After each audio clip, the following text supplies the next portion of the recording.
Alô, bem, meus queridos amigos e irmãos da Casa dos Humildes, estamos aqui para mais uma sexta de estudos, a nossa sexta de estudos, que cada semana, na nossa reunião, quando ela é presencial, primeira semana a gente estuda a obra de André Luiz, na segunda semana de Emmanuel, na terceira semana a obra de Allan Kardec e na quarta semana Bezerra de Menezes.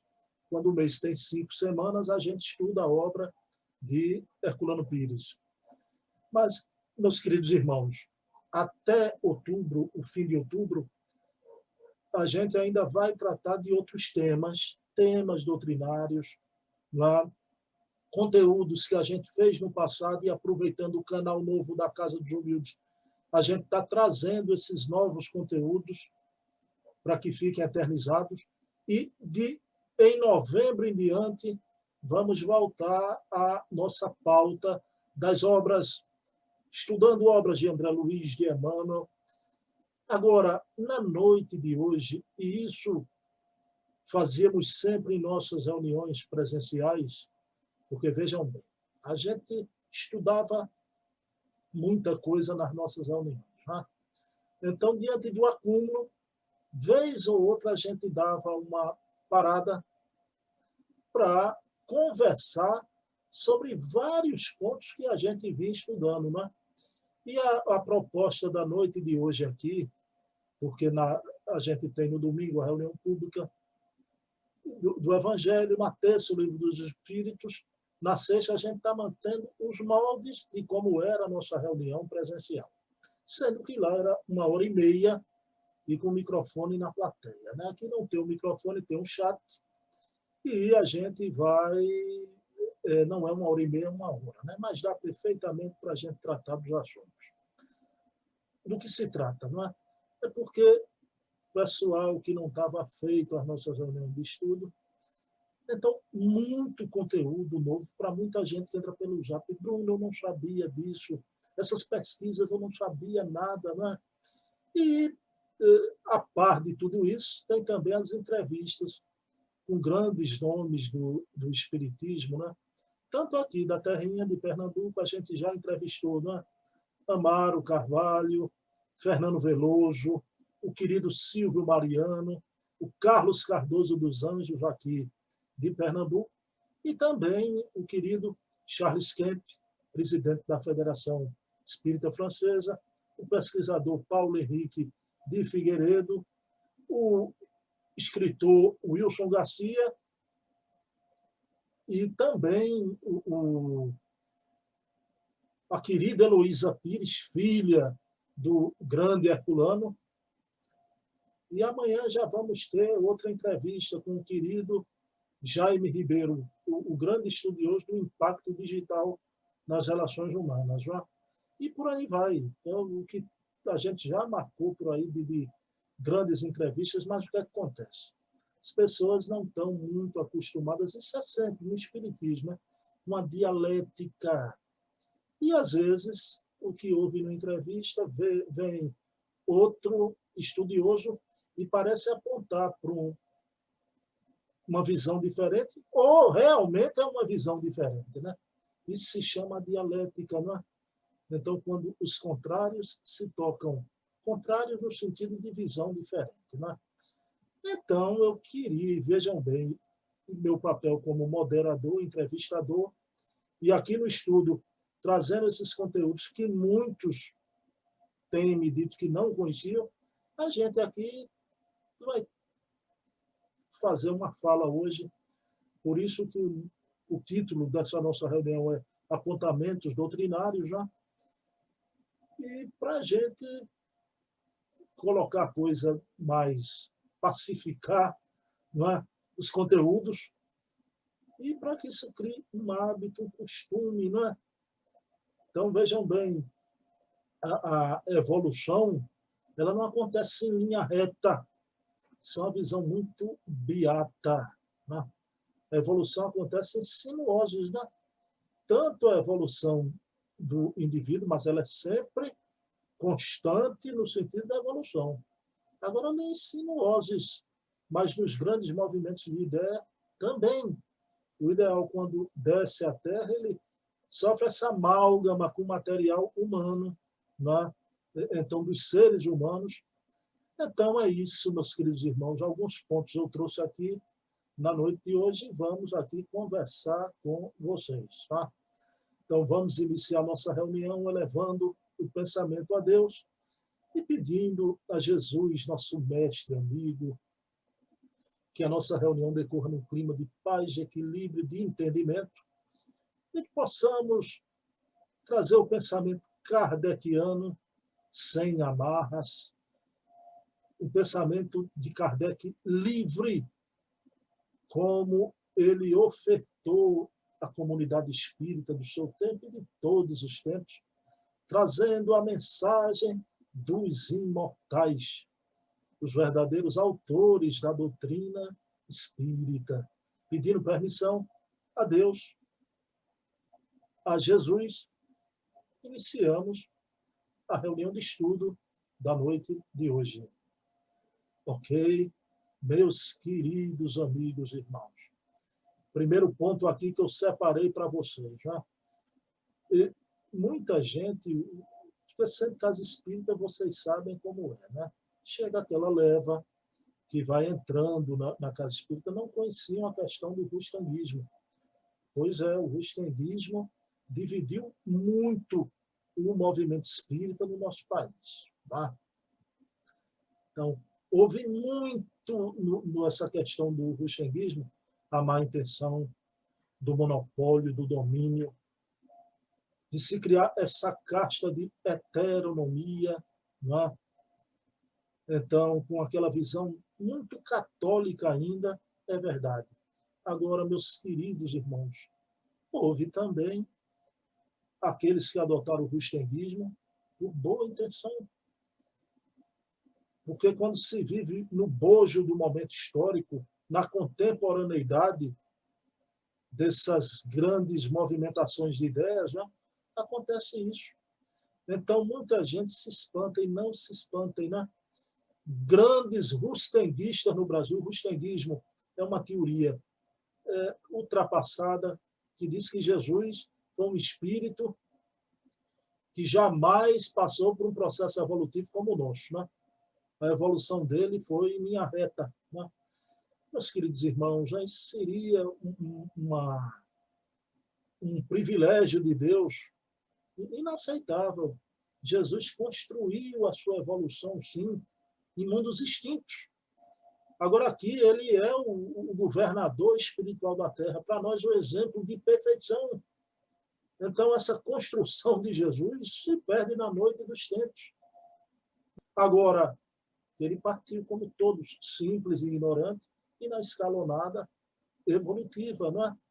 E a obra de Rustem também dizia, não é, que não só, vejam bem, essa questão de Jesus, diz que havia espíritos que jamais reencarnaram, seguiram sua evolução no plano espiritual. Inaceitável. Inaceitável. A vida de Jesus aqui na Terra para o rustanguismo era um teatro de feira. Né? Os 4 evangelhos, eu tenho, li os 4. Né? Jesus não mamava, ele fingia que mamava para enganar Maria. O bebê Jesus, ele sugava o leite e devolvia para o organismo de Maria. Né? Vejam que coisa, né? A morte de Jesus, Jesus não sentiu dor nenhuma. Estava ali representando, me permitam dizer, para mim, um teatro de feira, barato, indigno do pior ator. Então, isso tudo mereceu uma resposta a seu tempo. Vocês souberam aqui, acompanharam do professor Herculano Pires, do Júlio Abreu Filho e tantos outros grandes estudiosos. Né? Rechaçaram essa ideia, mas o movimento espírita adotou e, ao longo do tempo, demorou muito. Só no ano passado foi que a grande instituição espírita do Brasil resolveu tirar a tal cláusula pétrea. Né? Grandes presidentes da FEB tentaram antes. O Nestor Mazzotti fez uma Assembleia Geral e tinha conseguido tirar o rustanguismo. Aí um grande espírita, Luciano dos Anjos, entrou com um mandado de segurança. E a cláusula pétrea voltou. Vejam bem. Mas só agora as pessoas desencarnam, não é? Então, o ano passado foi que a cláusula pétrea foi retirada, a FEB reconheceu e tirou para sempre o ruxenguismo do movimento espírita. Não é? De luta de anos. Mas vejam bem, por que eu estou tocando nisso? Porque é forçoso dizer que grandes espíritos amoráveis que passaram por aqui, foram ruxenguistas. Por exemplo, Bezerra de Menezes. Exatamente. Dr. Bezerra de Menezes foi um espírito aqui, um espírita ruxenguista, que aceitava a obra de Rustem. Não só ele, né? Bittencourt Sampaio, o grande Bittencourt Sampaio. Tá? Antônio Luiz Saião, inclusive tem uma obra, né? Jesus, nem Deus, nem homem, né? E tem outra obra também, o Cristo de Deus. Pessoal, isso é inaceitável, não é? Agora, o que é que devemos separar? Muitas pessoas ficam surpresas. Por quê? Porque a gente vê esses grandes homens, espíritos que são muito mais evoluídos que a craveira comum, que nós. A gente fica, não, eles não erram, não se equivocam. Esses que eu estou falando aqui, é na boa intenção. A coisa surgiu da França, veio para cá, e eram continuadores de Kardec. Hoje a gente sabe a história toda triste de Lemarie, deturpando o espiritismo na França, né? Tanto que Leon Denis e Gabriel Delany tiram a Amélie Boudet lá da Sociedade Anônima, do convívio de Lemarie e daqueles homens que estavam deturpando tudo. Então, vejam bem, há uma coisa muito importante, isso vale para São Francisco de Assis, isso vale para Kardec, isso vale para todos, né? Precisamos ter em mente que eram homens, esses homens eram homens. Então, adotaram, sim, a ideia equivocada do ruxenguismo. Agora, eu pergunto a vocês, só um exercício simples de lógica. Essa pequena questão, falo pequena diante da evolução desses espíritos, viu? Porque para o nosso movimento foi uma grave questão. Mas isso depõe contra a estatura moral de um Bezerra de Menezes? Eu pergunto a vocês. Inclusive, é o protetor espiritual da nossa casa, humilde, hein? Isso depõe? Absolutamente não. O querido Bittencourt Sampaio, isso depõe contra ele? Absolutamente não. E assim vale para o Antônio Luiz Saião e tantos outros grandes lidadores, né? Que foram realmente ruxenguistas. O Luciano dos Anjos, que eu falei, que entrou com mandato de segurança, vocês veem, ele foi o Camille Desmoulins, reencarnado, o grande revolucionário francês da obra do Hermínio. Então, veja, a cebula são muitas ideias, muitos conceitos, né? Agora, graças a Deus que aqui, isso foi uma operação cavalo de Troia, muito bem urdida. Se lembram da passagem de Jesus? Às vezes essas coisas enganam até os escolhidos. Até os escolhidos, né? Então, mas também tem um aparelhos aqui da grande verdade, como Herculano Pires, e rechaçaram o ruxenguismo do Brasil, né? Então, esse aqui é o primeiro ponto que eu queria tratar com vocês, meus queridos irmãos, a questão do ruxenguismo. Aí vem as obras espíritas, né? Vocês estão vendo aí uma coisa que eu acho maravilhosa. Pessoal, a nossa bússola é Kardec. Por isso que é preciso a gente conhecer Kardec, estudar Kardec, discutir Kardec, conversar Kardec, pensar Kardec. Então, não é... Eu gostei muito de que um dos entrevistados colocou, né? Aí vem a obra Nosso Lar, as pessoas oferecem Nosso Lar como se fosse a primeira obra para a pessoa ler. Não. E olha que na nossa casa a gente tem um estudo da obra de André Luiz, mas a gente tem a de Kardec também, né? Então, vejam bem, não é...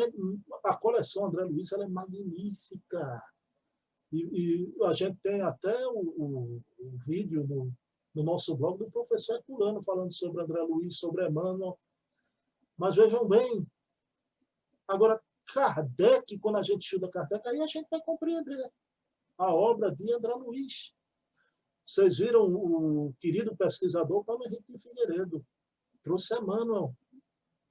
Aliás, e justiça seja feita, né? A gente está falando desses grandes rustenguistas, Bezerra, Bittencourt, Saião, o Chico Xavier não foi rustenguista. A gente vê pelas cartas. Quando o Chico combateu desde sempre com o doutor Canuto de Abreu, lá eles estudando as cartas de Kardec, né?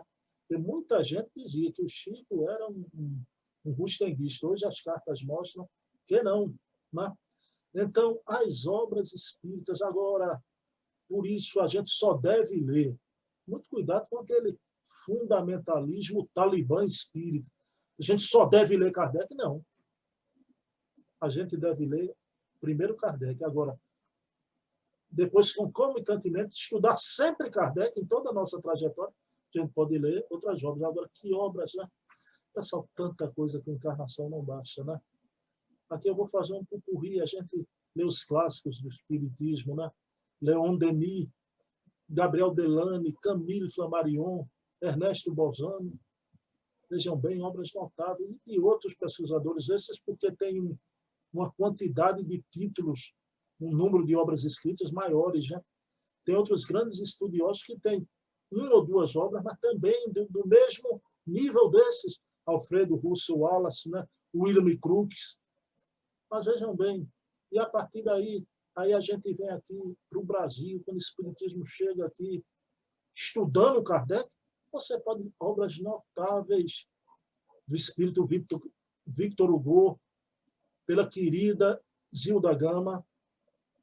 Espírito Victor Hugo psicografou por Zilda Gama, que o Chico Xavier depois revelou que era Leopoldina, a filha dele, reencarnada aqui no Brasil. Vejam bem, primeira grande médium a trazer uma obra maravilhosa aqui no Brasil, a obra de Victor Hugo, do Calvário ao Infinito, Redenção, né? Obras notáveis. Dona Ivone do Amaral Pereira, grande dama da mediunidade no Brasil. Vejam bem, passou quase 30 anos para editar Memórias do Suicida. Vejam que cuidado da espiritualidade. E antes dela lançar, essa obra foi revisada no plano espiritual por Leon Denis.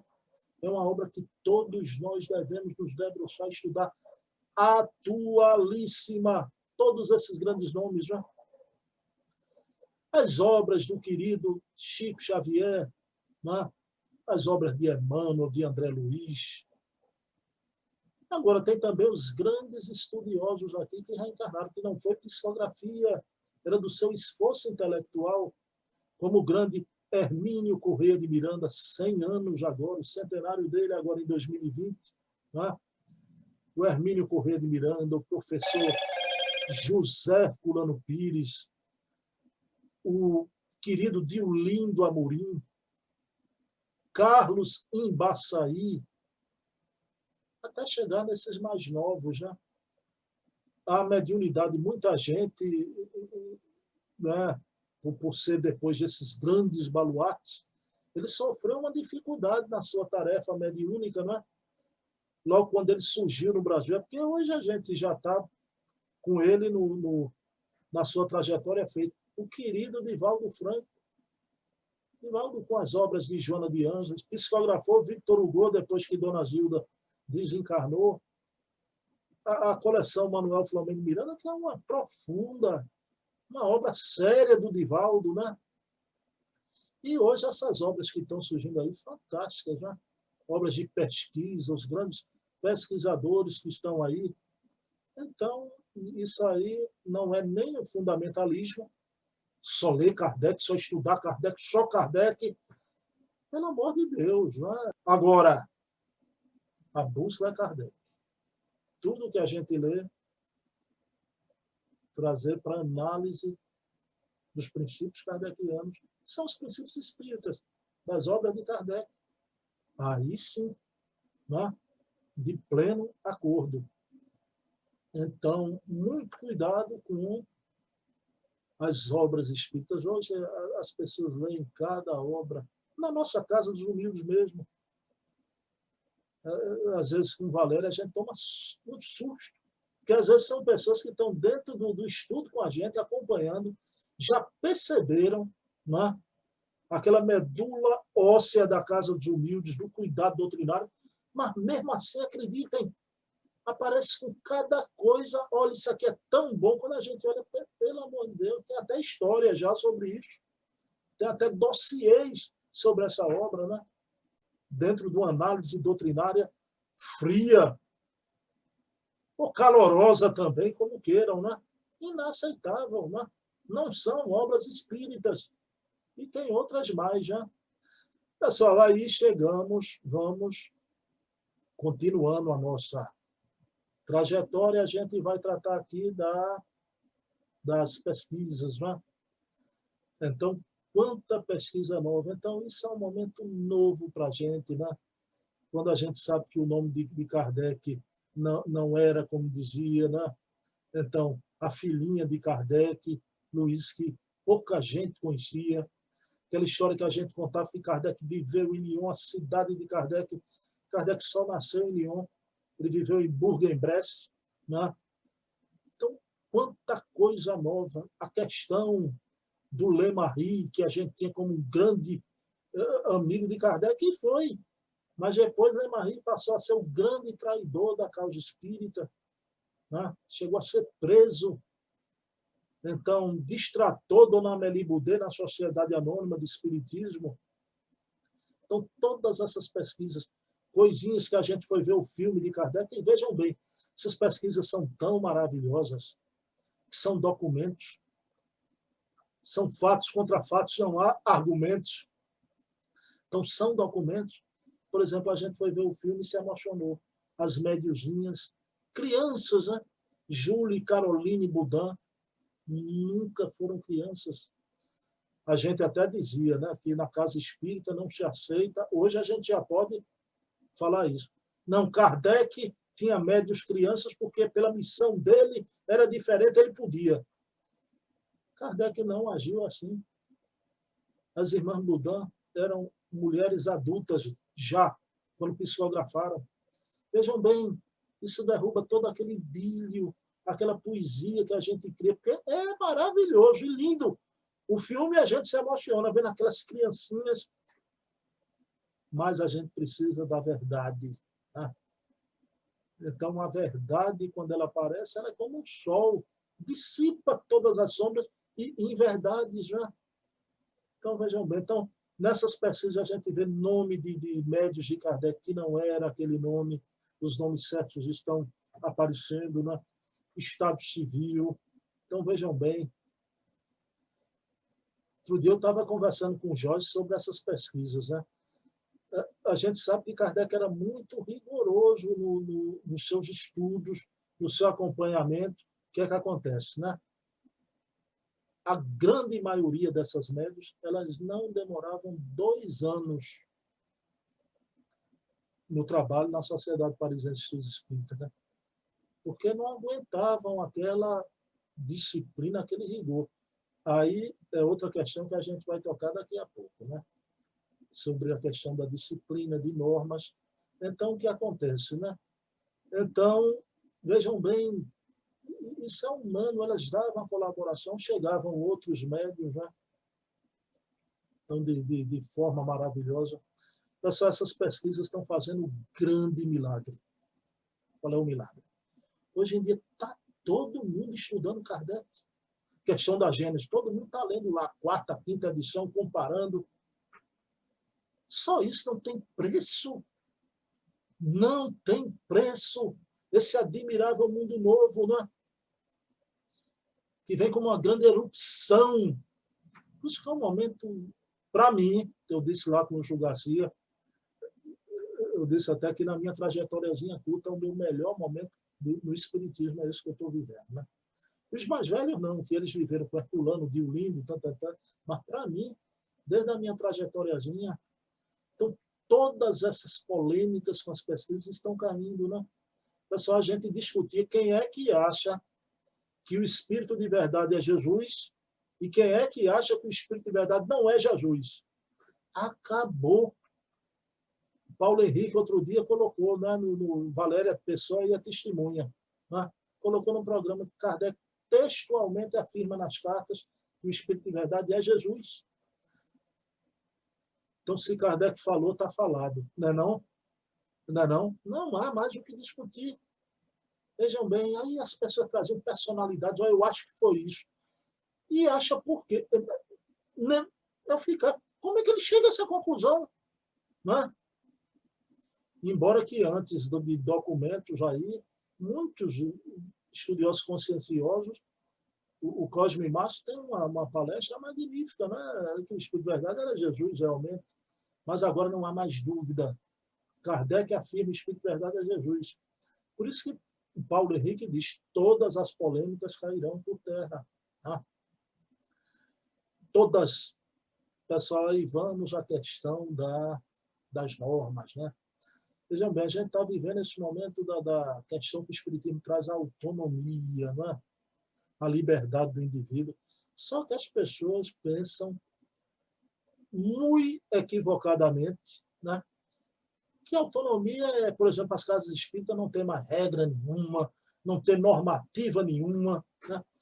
Pessoal, aí seria o samba do crioulo doido, né? Que é isso, olha, você chegar lá na FEAL, no trabalho que o Paulo faz parte lá, Paulo que traz autonomia, tem sim uma série de normativas, de direcionamentos das atividades, mas senão nada funciona na vida, né? Então, vejam bem, claro que não é de forma autoritária, tem que ter um consenso, vejam bem, por exemplo, a nossa Casa dos Humildes, né? Foi eleita a diretoria, né, pelos sócios da casa, essa diretoria se reuniu, aí sim, eleita democraticamente, aí vai fazer o estatuto, estabelecer as normas, né? Mas na frente um dia vier outra diretoria e quer fazer uma mudança ali estatutária, convocar o sócio, aí faça. Mas durante aquela gestão vai ter aquelas normas, né? Então, vejam bem, e que bom quando essas normas são alinhadas com a doutrina espírita, como é a gestão da nossa querida Ivaneide Áurea, perfeitamente, né?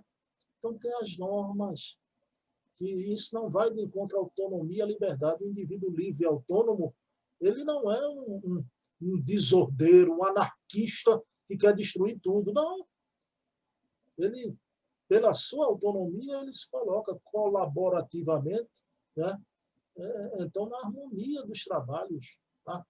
Não é aquela coisa, ai, governo, sou contra do querido Che Guevara no passado. Né?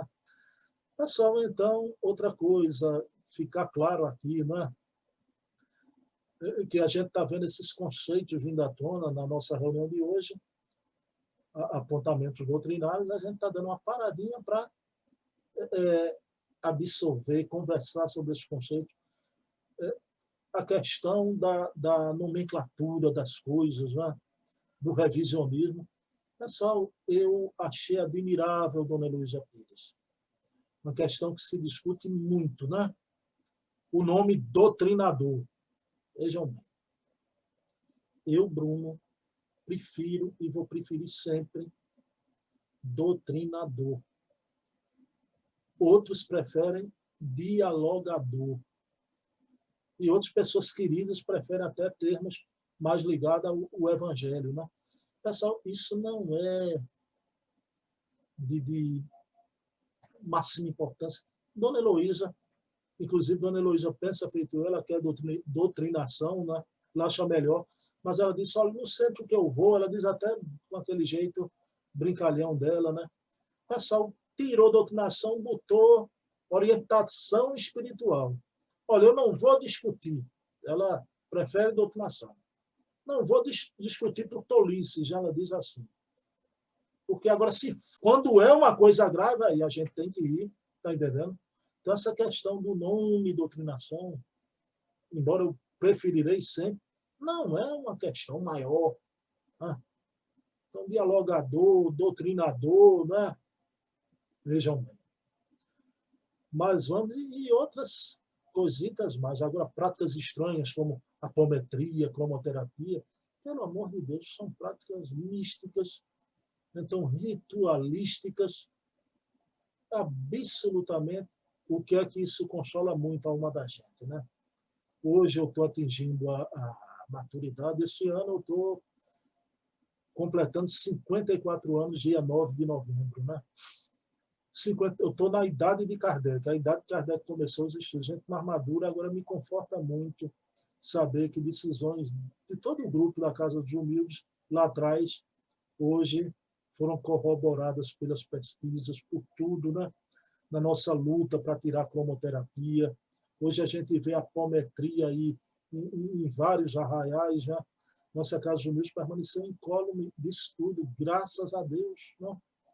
Isso conforta muito quando a gente vê o progresso chegando, junto com o novo, porque o novo também sempre vem, e a gente deve estar aberto ao novo, não às falsas novidades que pululam ainda por aí em certos arraiais. Então, vejam bem. Aí vem uma questão agora muito importante, meus queridos irmãos, que é a questão, inclusive, peço a vocês para assistir amanhã, o grande, querido escritor Jaime Ribeiro, ele lá de São Paulo, a gente vai bater um papo, o autor da obra Empatia. Jaime é gestor de educação, vejam bem, escritor, e ele estuda o impacto das mídias digitais no relacionamento humano. Mas vai ser muito importante. Vejam bem. As pesquisas, muito cuidado com os interesses. Não hajam feito meninos imaturos. Recentemente saiu aí, está uma coqueluche, uma febre, o filme da Netflix, O Dilema das Redes, né? O Social Dilema. Eu assisti todo, né? Como tantos outros filmes vieram com impactos, né? Pessoal, no passado vivemos a Revolução Francesa, com a queda da monarquia, que trouxe muitos prejuízos, mas foi inevitável. O progresso e o novo sempre vem. Depois, a Revolução Industrial. Vejam bem. Então, os homens saíram do campo para as cidades, então trouxeram problemas imensos para as grandes metrópoles. A Revolução Industrial trouxe muita coisa ruim, mas não tinha como, era o progresso, ela trouxe muita coisa boa também. O novo sempre vem, essa revolução tecnológica. Então, por que eu estou tocando isso? Que é muito importante, somos espíritas. O filme Dilema Social, ele é grave. Vejam, ele toca num ponto. Até diretores ali dessas redes, Facebook, Instagram, né? Twitter, YouTube, que trabalharam ali, eles disseram que há eles engendram a coisa para ser viciante. O que acontece? Pessoal, quem é que não sabia disso? Eu sabia. E a luta da gente, os pais que têm que educar, hoje em dia, infelizmente, os pais querem ser amiguinhos dos seus filhos, os filhos mandam nos pais. Né? Por exemplo, eu mesmo, quando entrava no carro de manhã, as meninas pequenininhas, vejam bem, hoje uma tem 20 e outra tem 18, as pequenininhas jamais ficavam com o celular. Vamos desligar o celular, né? Que é aquele momento que eu, a mãe e elas tinham para, durante o dia, conversar na ida para levá-las à escola. Né? Então, vejam bem, tem esse cuidado com os filhos, claro que a gente tem. E até quando eles crescem ainda, não é? Todos têm. Agora, pelo amor de Deus, aí o pessoal está vendo esse filme, eu tenho um amigo que ele deletou todas as redes dele, olha, nem e-mail, eu fui me comunicar com ele por e-mail, eu preciso do teu... Tu não tá... Não, Bruno, olha, de jeito nenhum, você viu ali esse negócio do Google, não sei o quê, isso é uma máfia. Pessoal, muito cuidado. E na questão espírita, eu vou falar para vocês. Né? Muito cuidado. Claro que, como eu falei nos movimentos, nas revoluções passadas da história da humanidade, Revolução Francesa, a Revolução Industrial, a Revolução Tecnológica, a questão das redes sociais é viciante, sim, traz um mal, sim. Mas somos seres racionais, temos vontade própria. Agora, trouxe também, quando a gente fala o vento que soprou da democracia, lá nos países árabes. Essa revolução veio pelo Twitter. Então, muito cuidado, que há corporações por trás também, querendo tirar essa facilidade do povo agora usar as redes sociais. E não estou falando antes que comece a pensar aí na questão política, não. Eu só vou me prender na questão espírita, né? Claro, a gente tem essas plataformas estão sofrendo pressão, que elas têm que adequar-se eticamente. Agora, nós também temos que ver o caminho do meio, virtus in médio, né? A virtude está no meio. Bom, mas por que, Bruno, você está tocando na questão da rede social? Veja um filme, Dilema das Redes, o Social Dilema da Netflix. Agora, pelo amor de Deus, não cria uma panaceia de terror. Vou deletar tudo, sabe por quê?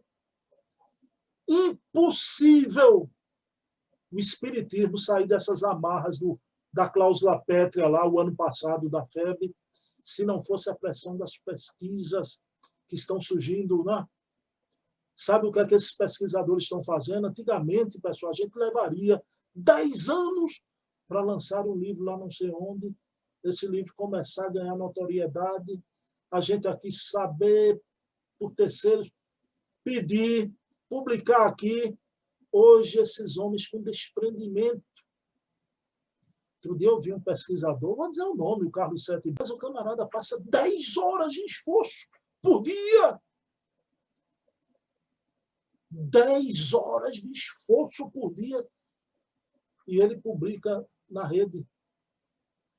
O Museu do Espiritismo, o Adair Ribeiro, eu já conversei com o Adair Ribeiro por telefone, né?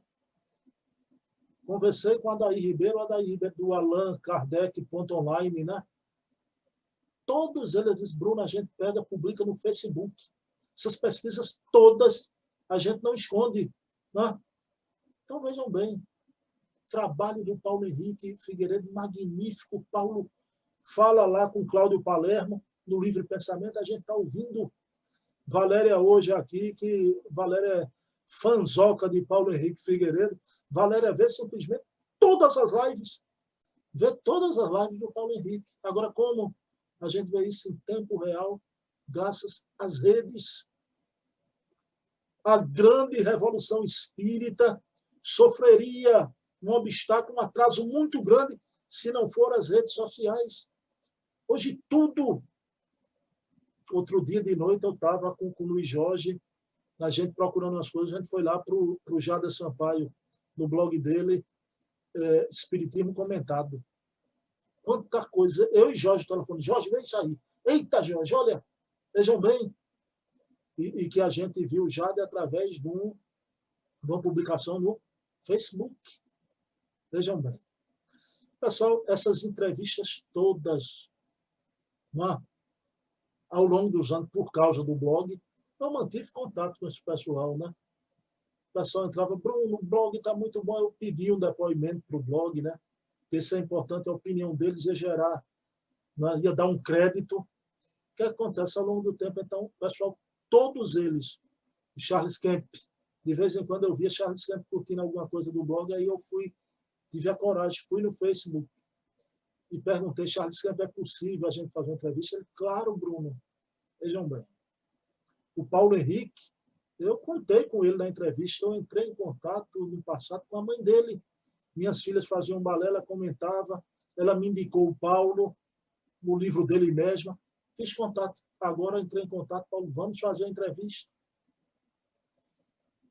Todos eles. Heloísa Pires também. Já foi através da amiga da Fé Leal, através da rede também social. Érica, tu me passa o contato, o zap de dona Heloísa? Passou.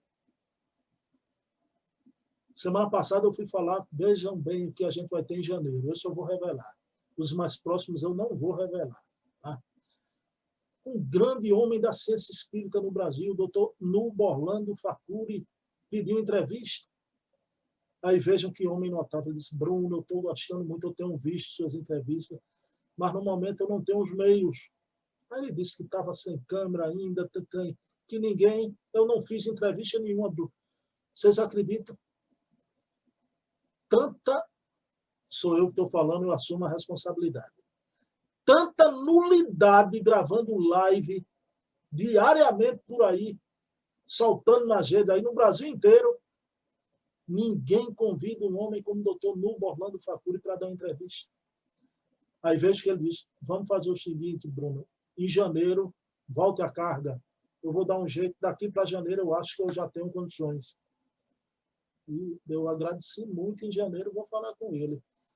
Pessoal, nas próximas semanas, todos, o Jorge Hessen, que já era um grande amigo, foi um dos primeiros divulgadores espíritas a usar a rede social.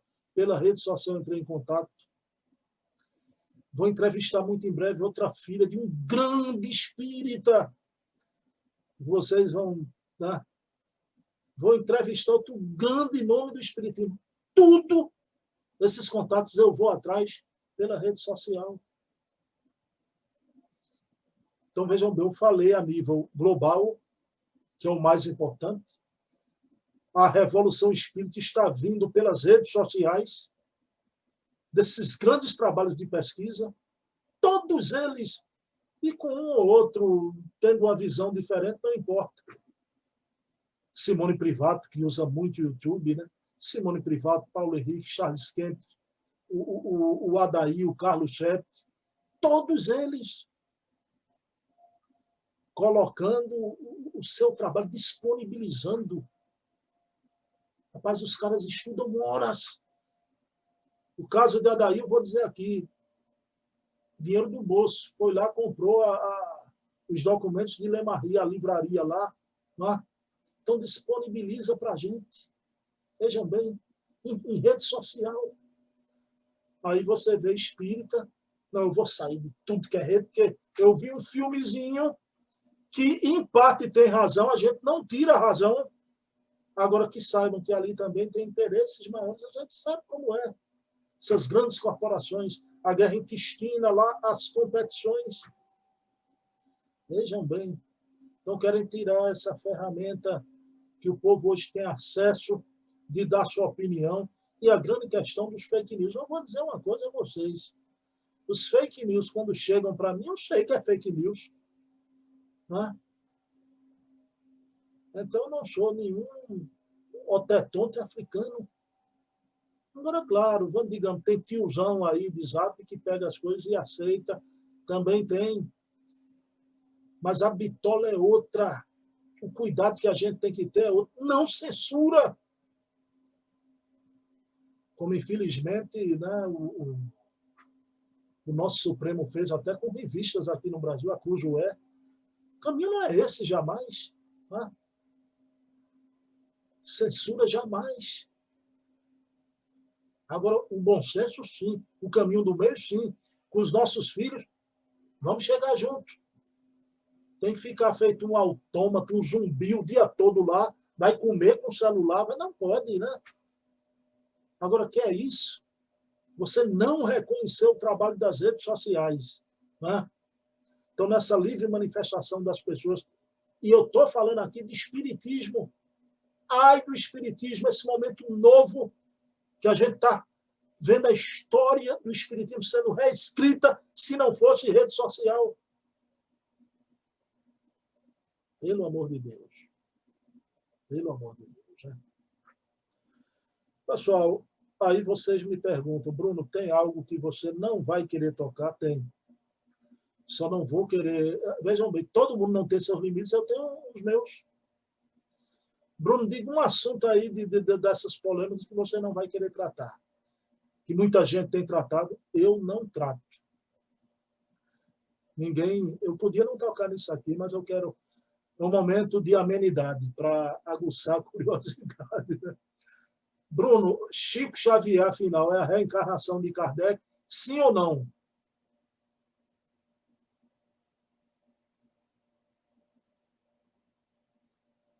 Não tem quem me faça entrar nessa questão. Ok? Não entro nessa questão. Eu, Bruno, não quero. Olha aí a autonomia. Posso estar errado, equivocado. Não quero entrar. Errado e equivocado e não querer me manifestar. Porque ninguém pode afirmar o que é que eu penso. Não entro nessa questão do Chico Kardec ou não. Isso aí, pronto, seja um tempo. Mas, Bruno, essa noite foi muito boa e tudo, mas aquela questão ali ficou em ato. Eu sou humano, eu tenho o direito de não querer entrar nessa questão. Vamos lá, não é? Pessoal, o espiritismo é religião ou não, Bruno Tavares? Nesse sentido, pessoal, eu vejo que as coisas se completam. É verdade, eu concordo com Kardec. Espiritismo é ciência, filosofia com consequências morais. Agora, tem coisas que a gente precisa entender. No sentido filosófico, é religião. Por exemplo, a palavra dogma. Kardec trata no Livro dos Espíritos o dogma da reencarnação. Aí muita gente diz, Bruno, mas Kardec, o espiritismo tem um dogma. O dogma da reencarnação. Pessoal, dogma em religião é tudo que você aceita sem o uso da razão. A palavra dogma em religião. Vejam bem como é a questão, é uma questão cerrada, né? Só que a mesma palavra dogma em filosofia significa universal. Quando Kardec disse, muito bem dito, palmas para Kardec, o dogma da reencarnação, ele não estava falando no sentido religioso, ele estava falando no sentido filosófico.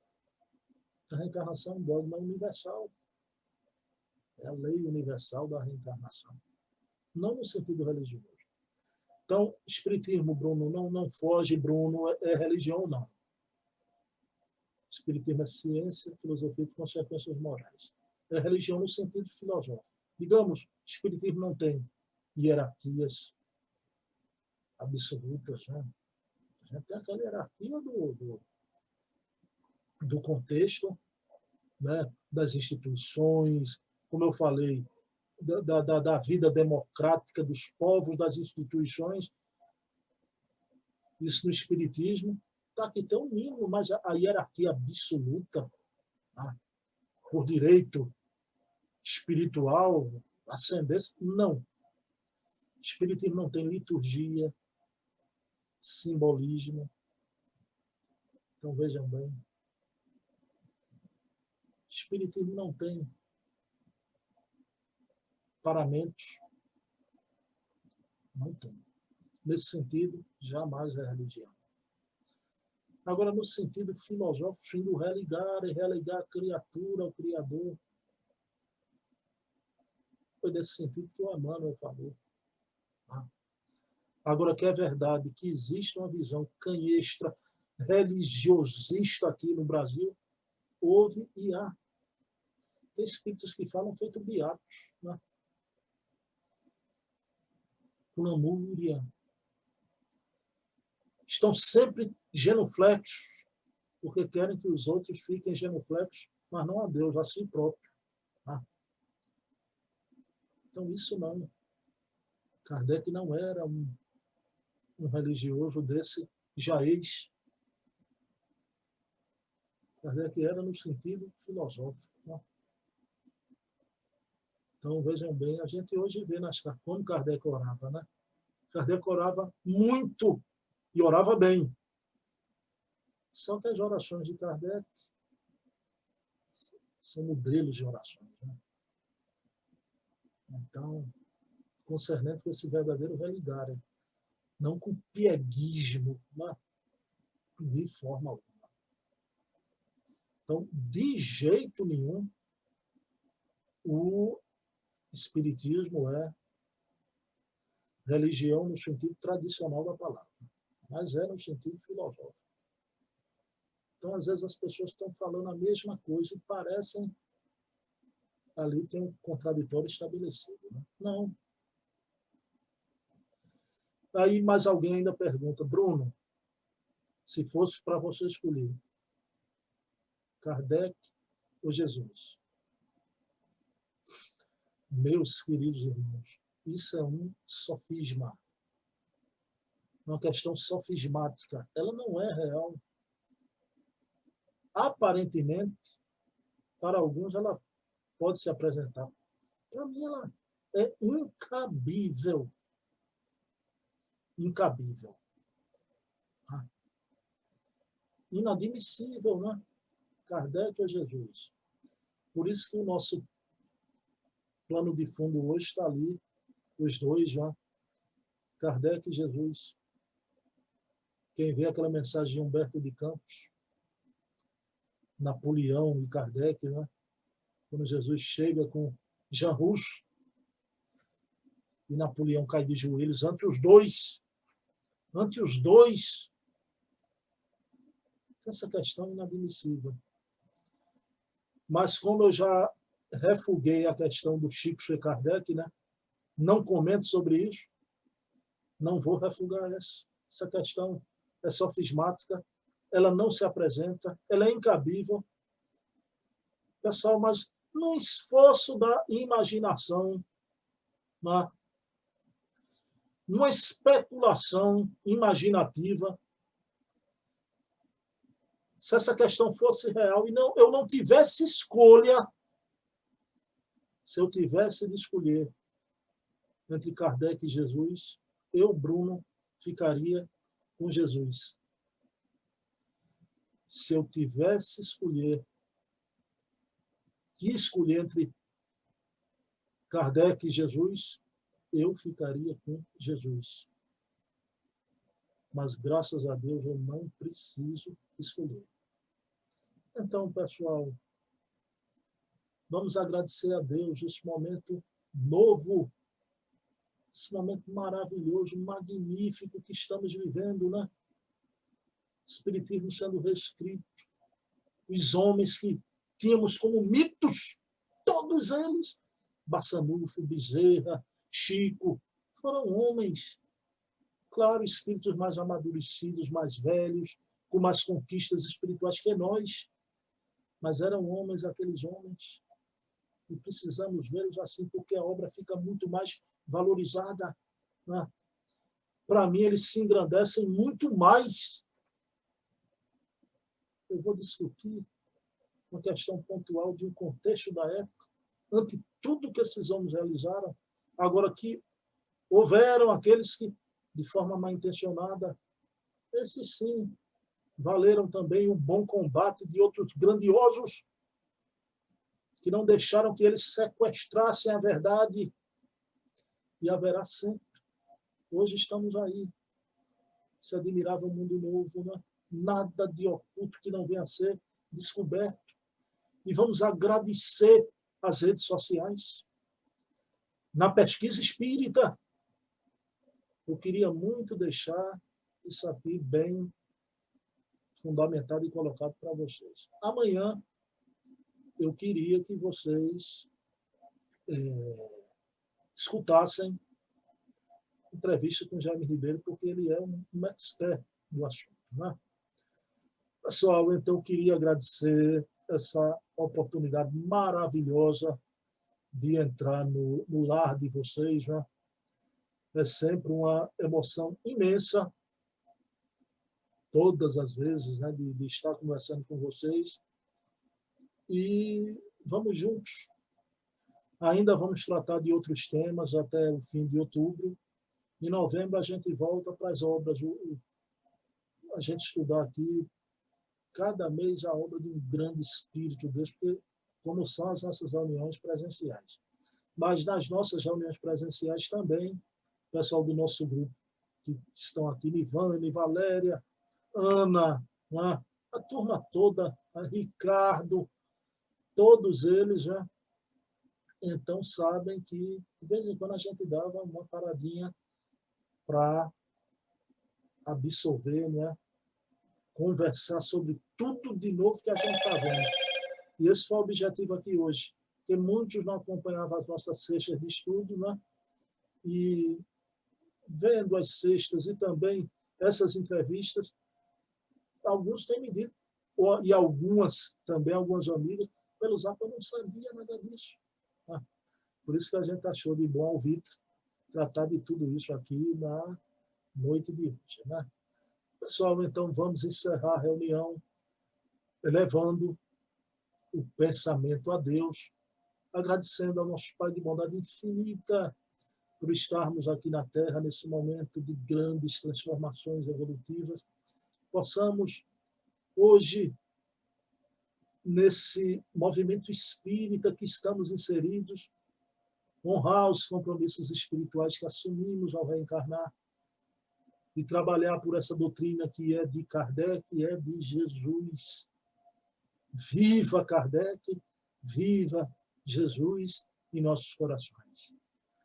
Meus queridos irmãos, vou encerrar como eu sempre encerro. Paz e bem, que Jesus amanheça em nossos corações. Um beijo na alma de todos vocês. Amanhã assistam, por favor, Jaime Ribeiro no nosso canal, ok? Muita paz para todos.